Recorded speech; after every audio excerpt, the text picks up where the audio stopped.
Hi, good morning. I'm Pamela. I'm with the Alzheimer's Association. I was program director for a little over a year, and in the process of that, I lost my program specialist. She decided she was going to help out with hospice for a little while, and I was juggling both positions for about 3 or 4 months.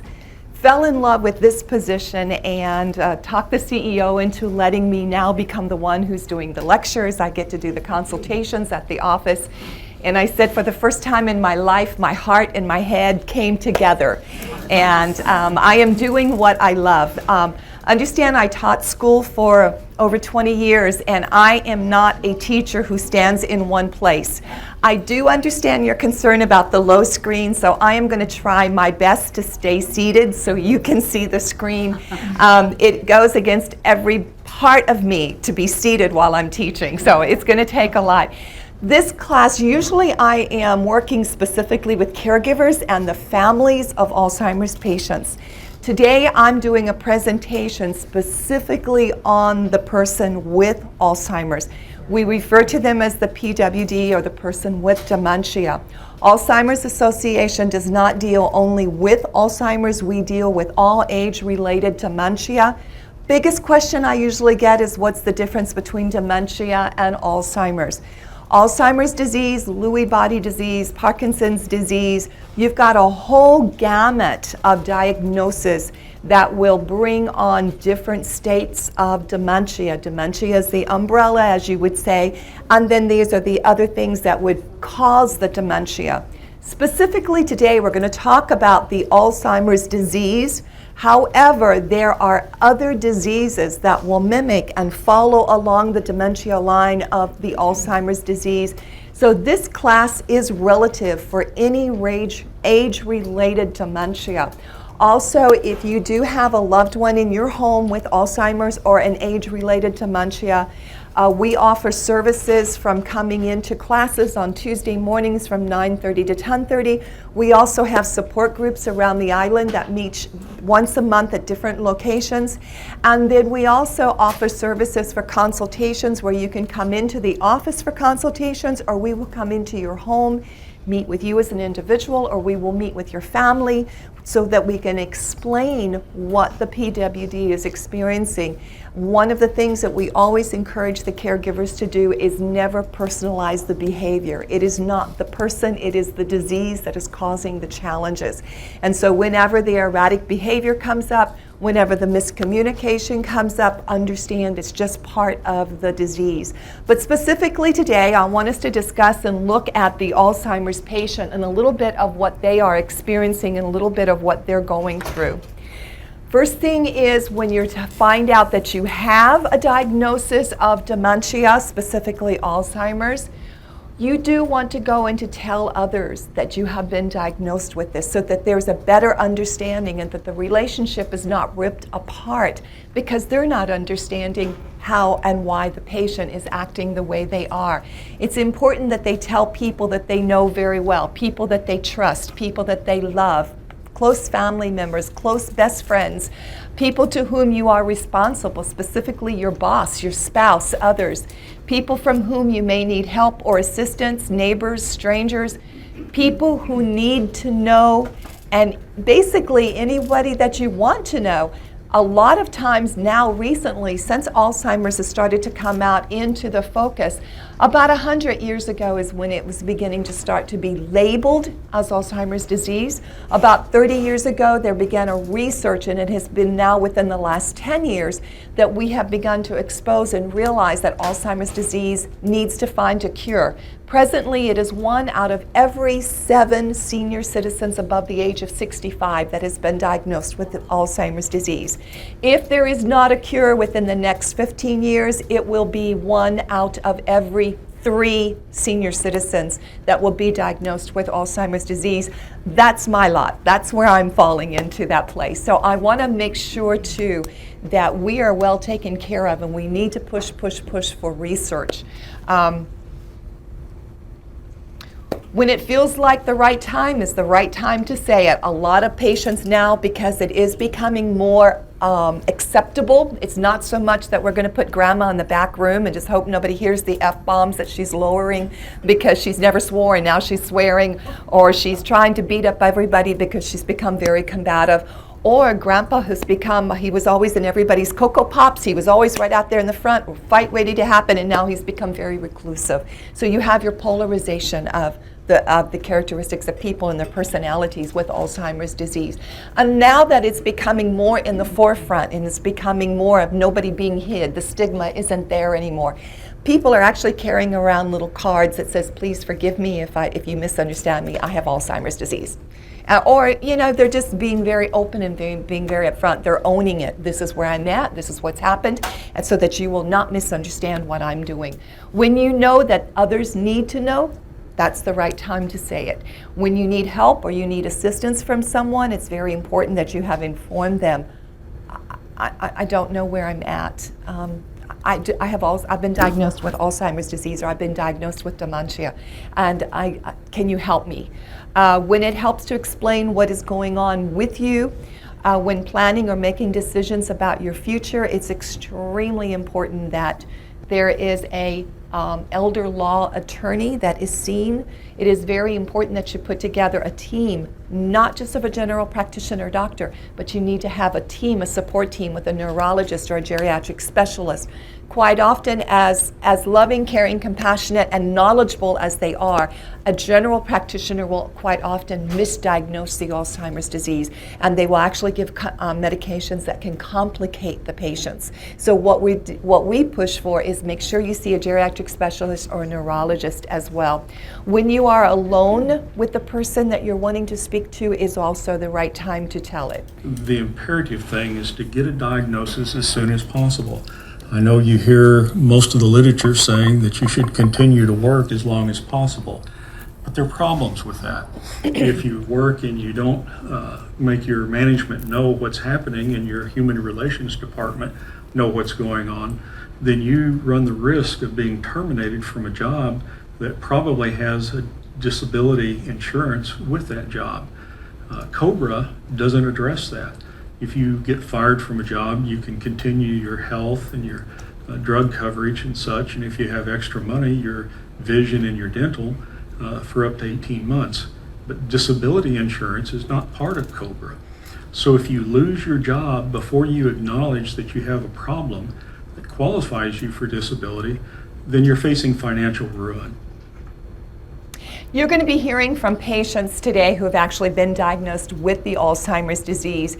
And what is wonderful about it is you're not just hearing it from somebody who's standing in front of you with textbook theory. You're actually hearing from people who are experiencing the disease and how that they are coping with it.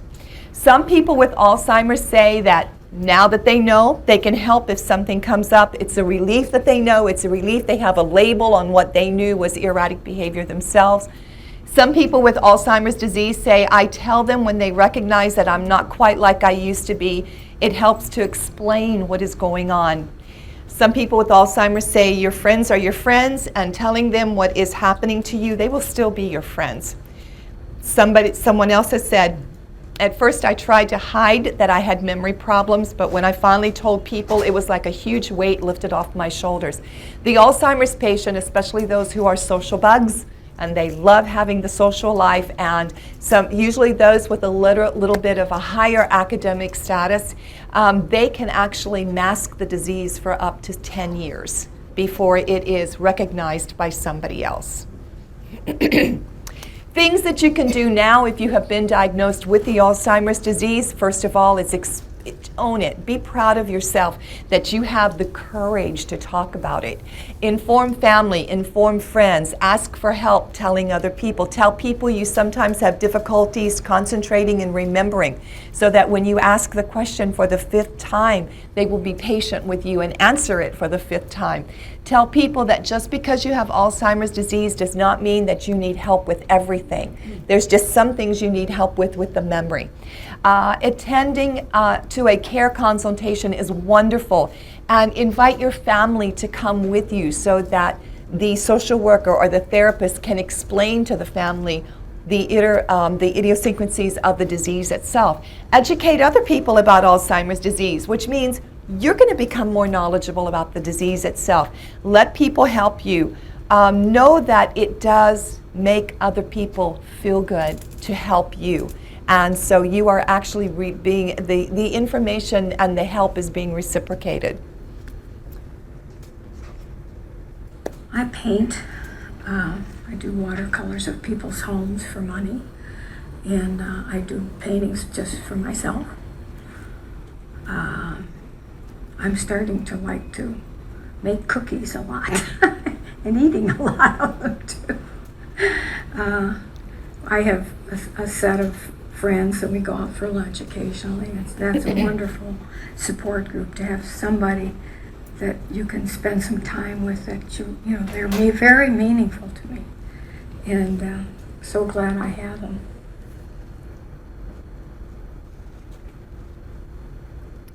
Family and friends is what is going to help the Alzheimer's patient to actually become more productive through the disease. Some questions that you need to ask yourself is an activity or a task more frustrating now than it used to be? I enjoyed making cookies. I don't enjoy it anymore because I'm forgetting the recipe. I'm forgetting, or the tasks, the steps to make the cookies is too overwhelming. If I make mistakes repeatedly, am I going to harm myself or others, such as when I am driving? Am I forgetting to pay the bills and find out 2 months down the road those bills have not been paid? Am I not managing my finances the way I used to finance them? Have I stopped doing something that I enjoy just because the steps are too overwhelming, as we just said earlier, such as the baking, a hobby, sports? I used to love to watch football. I can't even follow the game because I don't remember the rules anymore. Have I become confused about my medication? Have I forgotten to take my medication? And if so, then I know that I'm going to need help with somebody helping me with that regimen. Possible causes that will arise in family conflicts is simply the family not understanding the disease and understanding that the lack of communication and the erratic behavior is not the PWD, it's the disease itself. So it's not the patient that's causing the challenges, it's the disease. Denial, family members saying, oh, you know what, she's just pretending. Or because she has windows of fluidity. She has moments that she can remember. So I know she can always remember. Understand that the patient with Alzheimer's disease will have windows of fluidity, windows of thinking, windows of being able to communicate very clearly. But as the disease progresses, those windows are going to get much smaller and they're going to get further between to the point where there's no longer that thinking, clear, rational moment. The first part of the brain to die during the Alzheimer's disease is the frontal lobe. What happens is there's a protein called tau protein, T-A-U. It causes tangles and chains in the brain. Where those tangles form, there are pockets, and where the pockets are, fluid builds up. So where the fluid builds up, the brain begins to die. There's also a plaque and the brain begins to shrink on the outside. So it's kind of the concept of the sponge, where you leave the sponge to dry up, holes inside get bigger, sponge on the outside gets smaller. And that's basically what's happening with the Alzheimer's patient. As the brain is dying, it's not that grandma forgets. It literally, grandma no longer has the ability to think and process information. The very first part to go is the frontal lobe, and that's the part where the rationale is. That's the part where the logic is. That's where they process their information. That's also the part where you have impulse control. So once that has died, there is no more impulse control. There's no more logic. There's no more rationale. So word to the wise of any caregivers who are in this room, don't ever get into an argument with an Alzheimer's patient because you will lose, okay? The Alzheimer's patient will win because you're working on logic and rationale. They are not. If they look at you and say that wall is blue, you look at them and say that's the most beautiful blue wall you've ever seen, and you just keep walking, okay? When Grandpa says, Johnny was just here 15 minutes ago and my $50 is gone, I know he took it. Every time he comes in this house, he takes my money. Grandpa, I am so sorry. I don't know what we're going to do with Johnny, but I'll tell you what, let's look, because I bet we're going to find that $50 bill. So you just, you go with it. You don't argue with them. You be very patient. Don't raise your voice. Don't yell back at them, even though everything inside of you is wanting to say, why do you always accuse everybody of taking your stuff? Nobody's taking your stuff. It's there. That's how you want to react. Don't do it. You'll lose. Okay? So I want you to win. Don't lose. So you just agree, you keep going. Lack of awareness of how much help is needed will cause a lot of family conflicts. And then sometimes there's conflicts because the family hasn't been asked to help and they feel like they're not wanted. You'll be surprised how many people really do want to help, or it could actually be a combination of all the above. I would hope that families could be gentle but straightforward. I would hope that they wouldn't minimize the challenge of this or make it larger than it needs to be. So I guess I would say you have to be aware that changes are coming, but they're coming, inch by inch and sometimes foot by foot. But most often, you just have to talk about it. Not to be afraid to talk about it, not to be worried about how to talk about it, but talk about it. Because if you don't, I think that there's going to be 1 or 2 days where you just find there are arresting moments and you have no idea where to put that or how to manage that. Not to be afraid, just to talk.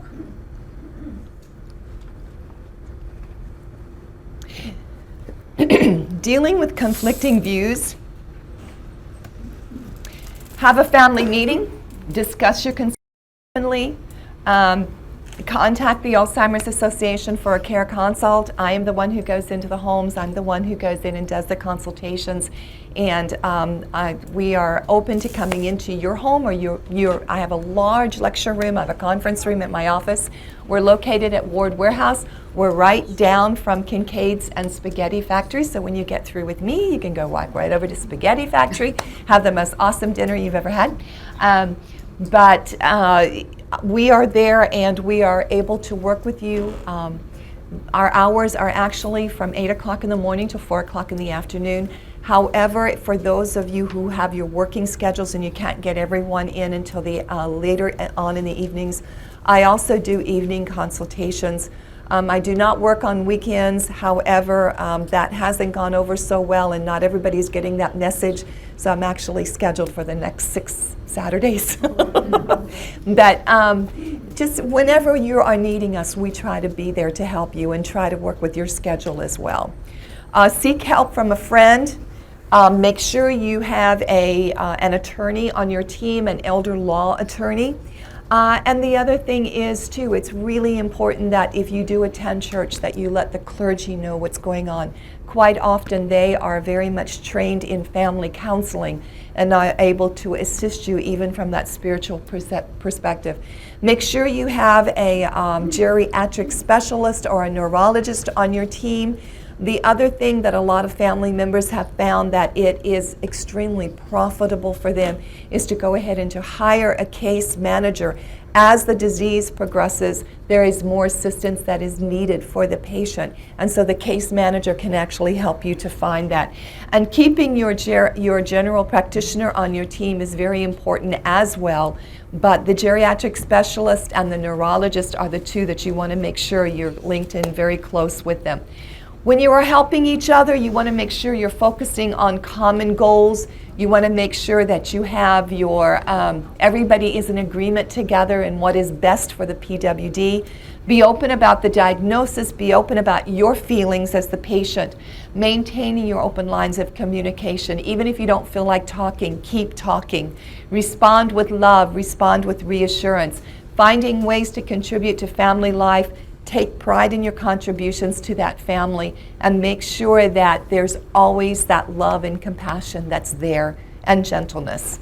Some people with Alzheimer's say, I don't like it when they tell me that they are caretakers or caregivers. The word partner seems better because we help each other. I don't need a babysitter.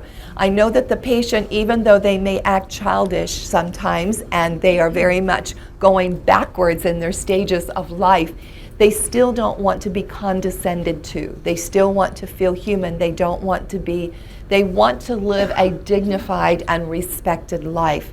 Together, we can get better results. Some people with Alzheimer's have said, people permitted to help where needed are blessed.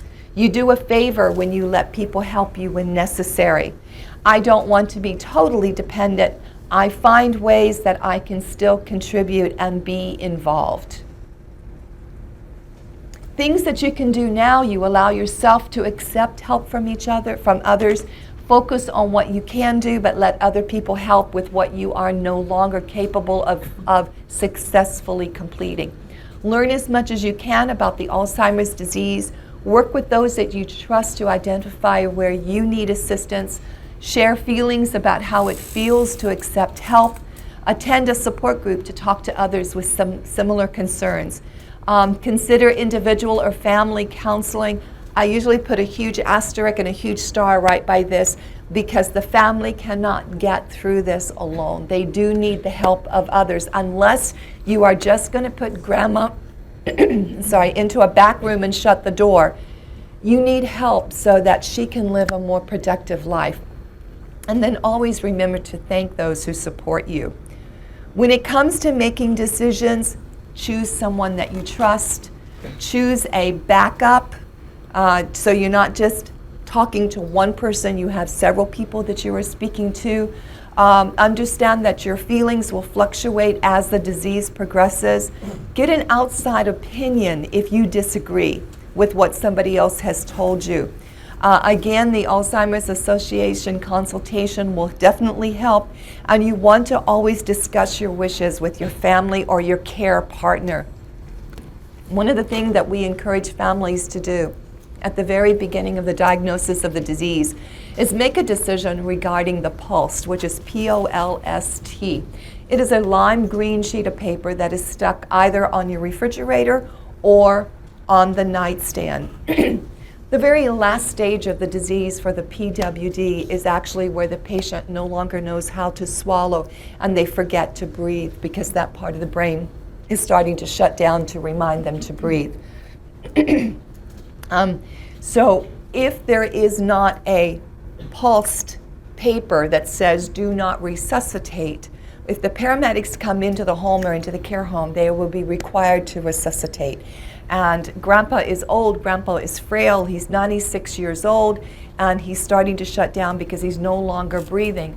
And the paramedics are trying to do CPR, and he's breaking ribs, and there's bruises all over. It can be very uncomfortable, very painful for Grandpa. So what we say is keep him comfortable, and if God says it's his time to go, let him comfortably, peaceably go.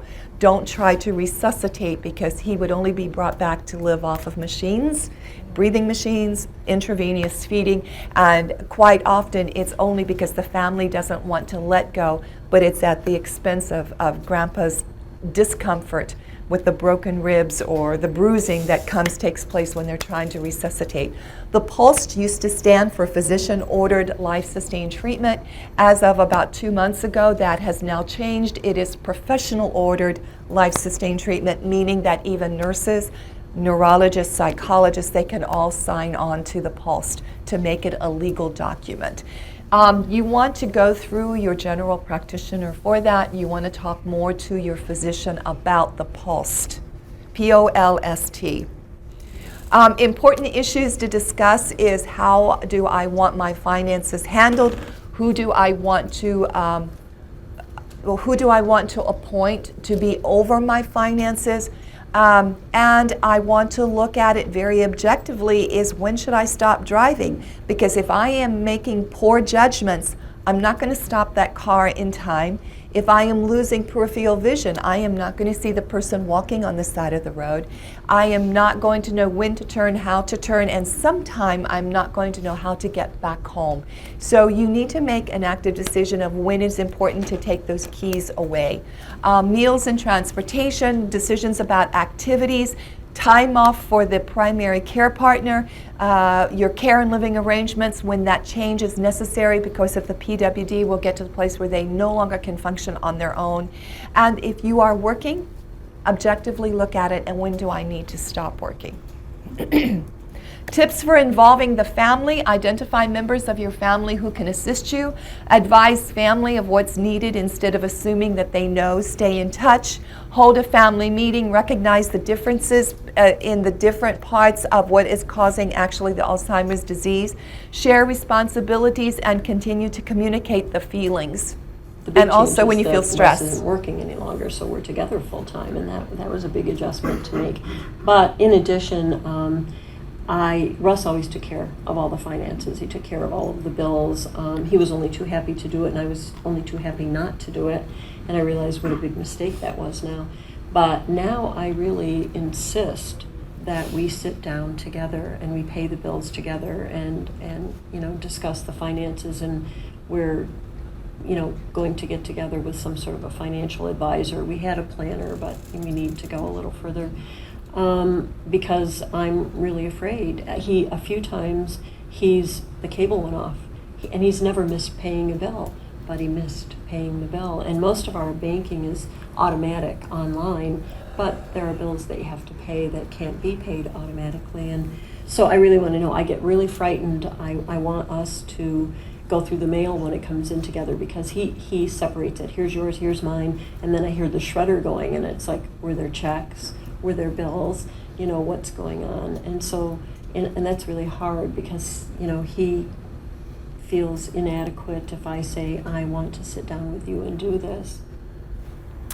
Let me see a show of hands of how many of you in here have LTC. It's an elbow or a leg or something that's attached to your insurance. The long-term care insurance. Do you have that? Okay. Let me tell you, in the state of Hawaii and in the state of Florida are the only two states that are not protected. And what is happening is that if only one, even though you've paid into it for years and years and years and years, if only 1 month is missed or there's a late payment, the state of Hawaii and the state of Florida, the insurance companies are able to drop that long-term care.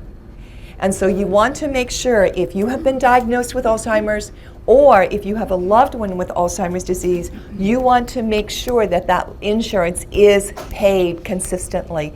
There is a push right now in legislature, because all the other states have laws into effect, that the Alzheimer's patient cannot be dropped for lack of payment over a series of months. However, state of Hawaii and the state of Florida are the two states where you can still immediately be dropped. I have clients who are finding it out the hard way, because there are two things that the Alzheimer's patient or the elderly patient still has as their mark of independence, and that is driving and paying the bills. And so, but those are the two things that they need help with the most, because driving can be very dangerous for them as well as for somebody else who's on the road. And paying the bills, quite often you don't know till 2 or 3 months down the road, the bills did not get paid. So that's the two things you want to make sure that long-term care is being taken care of. Let's see. Who else do you want on your team? You need professional support as well as community resources. Your professional support is going to be your team of your general practitioner, your neurologist, your geriatric specialist, your clergyman, your family members who are going to have power of attorney. These are all part of the support team. Then you also have community resources where there are people who will offer respite for the caregiver. There are people who will come in to clean a bathroom. There are people who will come in to give the patient a bath, because quite often they're not wanting to take their baths. So you have resources all around. You have people who will come in and take the patient to the hospital or to doctor visits. So these are all resources that are available in your community, and it's important that you know about those resources. Some people with Alzheimer's say it's important that you're okay with the change. Things are going to change. You're changing as the patient. So trust others to understand what it is that you're going through. Being able to problem solve with others gives us hope. Every bit of help is important and helpful. Always remember to say please and thank you. Some of the things that you can do now, you can delegate decision making to someone that you trust. Make a list of things that you want to discuss. Discuss future living options. Build a support team of family, friends, professionals, community resources. Tell others that you're about your care preferences, what it is that you're wanting for yourself. Be willing to try new services. Be willing to involve new people even though you don't know them. Be patient. Give yourself time to adjust to the transitions that are taking place in your life. Speak up for yourself. Make your needs known, but try to do it gently and patiently. With legal and financial issues, you need to have a financial durable power of attorney. You need to have a medical durable power of attorney. Don't assume that one person will hold both. You can give both power of attorneys to one person, but you need to make sure that it is very clearly stipulated. Mary will have financial and medical durable power of attorney. It's important to have a living will if you have an estate or if you have any monies of sort that need to be given to family members when you are gone. Make sure you have a living will. The DNR order, and that would be along with your PULST as well. You know, I have all my, what we call ducks in a row. I've done my living will, I've done my regular will, advanced directives. Do it while you can still make those decisions. Do it while you could still, you know, help someone that if they're a little further advanced, if you're a caregiver, you can help, know what they want. And it's sometimes people in this country today don't want to talk about death or dying or anything like that. It's a part of life. And let's make it like the circle of life. In other words, you know, death and dying is not necessarily a terrible thing. We're all going to do it. It's how we do it. And if we make our decisions properly, when we can still make good decisions, that makes a difference. Financial planning, make sure you've got your insurance together. Make sure you have the right person who is going to be also responsible with upkeeping and being able to even distribute the insurance premiums at the end, retirement benefits, personal savings, assets, and then you want to look into what is available with government programs with the Medicare and your Medicaid as well. Some people with Alzheimer's say, I had someone help complete my advanced directives and durable power of attorney for health care. It's important to write your wishes down, make a list.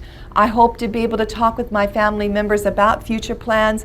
Give yourself permission to do only what you can reasonably manage. Reduce your obligation and delegate the details whenever possible. Delegate it to people that you trust. And understand that as the Alzheimer's disease progresses, that the PWD also will, they sometimes lose the ability to trust, but it's important that if you've been diagnosed with Alzheimer's disease, that you try to fight that paranoia and you still try to trust people who are around you, who you know have made good decisions for you in the past. Contact the Alzheimer's Association. I do have a list of elder law attorneys at my office. You want to make legal, medical, and financial decisions early, because once that you have reached the stage where you are no longer cognitive capable of making those decisions, the doctor will sign an order that says you cannot make those decisions for yourself any longer. You want to take your family friends, you want to take friends to your appointments. If you're meeting with a legal or financial professional, you always want to write the list of questions before you go to meet them. I don't know about you, I am forever a week before my doctor's appointment, oh yeah, I'm going to ask him this and this and this, and then I get there and I don't remember one single thing I was supposed to ask him. So you need to always make those questions, put them in writing, and take them with you. Playing it safe, at home and away, put Safeway precautions in place in the early stages. Make accidents happen at home. Most accidents will happen at home during regular activities, so you want to have your regular activities monitored. Plan for the time when you know that driving is no longer safe, and be able to listen when somebody else tells you you're not driving very good right now. So take that consideration and make that a point that, okay, well, maybe it's time that I have somebody else to drive for me. You also want to make very special plans when you are traveling, and you want to let the hotel know that you have Alzheimer's, and you also want to let the airlines know that you're traveling and that you have Alzheimer's disease. Driving should be part of your safety discussion. Even in early stages, your driving will be affected because of the frontal lobes that's starting to shut down. You're having impulse control issues, and you are also no longer able to make logical and rational decisions. So you want to be open to somebody else. Discuss it very openly with your family, trusted friends, that you are now no longer able to drive and you know that it's not safe. Make a plan for good transportation options so as to remain active when driving is no longer safe. You know, you see driving as your mark of independence, but there are still options that you have to get around, and you want to make sure you still get around. Signs that it's time to reevaluate the driving is when there's incorrect signaling. The blink, blink, blink, blink, blink, blinker says you're going to the right, but you're actually making a left-hand turn. Confusing the brake and the gas pedals, which is very common, and so instead of pushing the brake, you push the gas and you're going through that glass pane window. Frequently hitting curbs because your peripheral vision is not what it used to be. Getting lost in familiar places.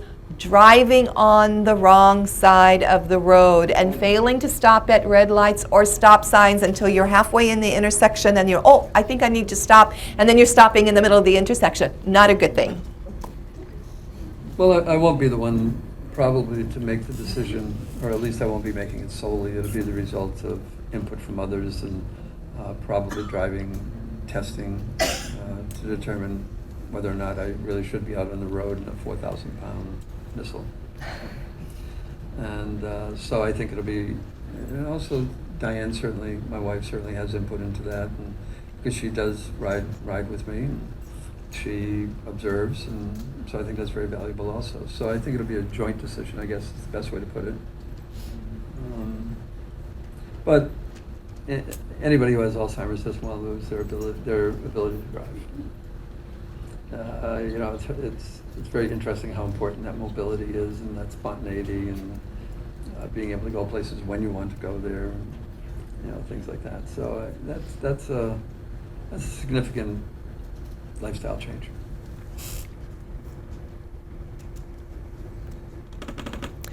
Temporary confusion with time or place is very common. Depth perception and other changes can also contribute to disorientation. An Alzheimer's patient who would walk into this room at the later stages would not recognize that the lines on the floor was actually a carpet. They would think they're stepping down, so they would try to be stepping, and this is where Alzheimer's shuffle kicks in. This is where you often see them holding onto objects as they're walking by because they've lost the perception of spatial relationships, and they're judging the distances between them and the table. Familiar places will become unfamiliar to them. Retracing the steps can be very, very difficult for the Alzheimer's patient. Keep travel simple, keep it manageable, consider short trips, avoid multiple stops on those trips. Be aware that changes in environment can also trigger moments or even hours or even days of confusion. Visiting places that were familiar before the onset of Alzheimer's may be easier than visiting new places, because with the Alzheimer's patient, they do not have the capabilities of learning something new.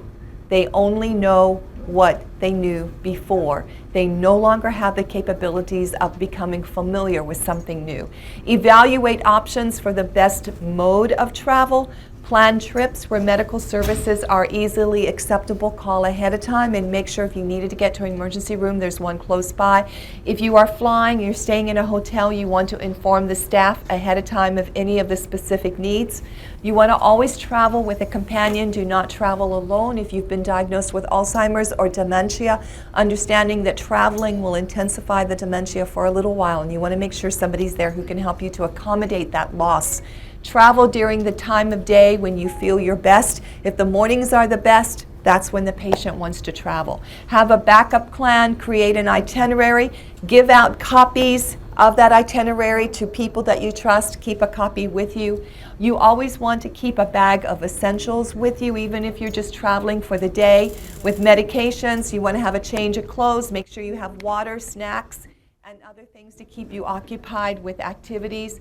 Pack necessary paperwork, including medical information and emergency contacts.